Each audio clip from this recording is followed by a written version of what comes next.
Welcome to Empowered Gardening. This morning we're going to use an ancient method of scattering seeds. This is great for succession planting. And it's lots of fun to do with your friends and children. Great. We have seeds that we've saved from a couple of days ago. I've got green spotted lettuce, and we also have a variety of lettuce, chard, and beets that we're going to scatter, and we hope these come up because the green spotted lettuce was very successful from where it came from. So we hope to duplicate that here, and Cindy's going to show us how to do that. One of the ways that you can have food grow more abundantly is having succession plantings. So it's August now, and we're going to plant the seeds that we harvested from the spring planting now. Right. In different parts of the country, you can do this at different times. Lettuce can grow during the summer in heavy shade, but during the fall, you can also have it grow in more sunnier spots. Which this is the sunny spot in the fall for where we live. So what I'm doing is just scattering the seeds. Now there's a little bit of chaff with it, but that will kind of just fertilize the ground, so you don't have to worry about that. And because lettuce seeds are so prolific, the wonderful thing is we can have the first harvest again. Remember when we did that? Yes, I do. Yeah. That was a lot of fun. Mhm. First harvest, we did that with our radishes. And is it okay if I scatter these two? So scatter those two. Okay, I'm going to scatter this variety pack, and it's going to be a surprise what comes up. Now, what's the next step? The next step is we have to add some soil.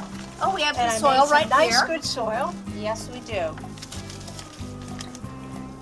And we just sprinkle that over to cover the seeds. And you can help me do that because Of course. it's lots of fun. Yes, we like getting our hands in the soil. And that actually is very good for us. And this method was really probably the first way that humans planted seeds. Really? I can't imagine anything else because this really does seem like this is something that everybody would have been doing. You don't need machines. Right. We just put them in envelopes and we labeled them. Now it's time for watering. So very simple steps. So you may want to start watering from here. So I'm going to just going to move use out of your way. a watering can that has holes, and we just gently water. I just do this from the top, and the reason we're doing this is because we want the seeds to germinate successfully. And in order to do that, the seeds must have good conditions, which includes water and good soil. And we want everything to have a good environment. Great. Now we have another method for people that like to use sprayers. If you don't have a watering can that has holes, you can always punch holes in the bottom of a container. Just because you have possibility of buying fancy equipment doesn't mean that you have to. Right. But we already have this sprayer, so it's fun to use. It is. It It is. We like this. absolutely is.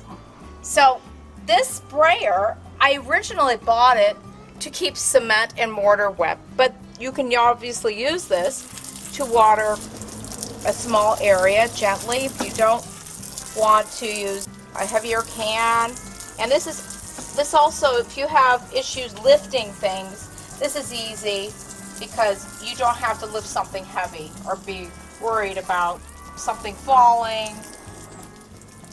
And you can see how gentle this is. I don't even have to bend down. If you have issues with your back, this is the easiest way. And you can even talk on the phone, listen to music, do whatever you want.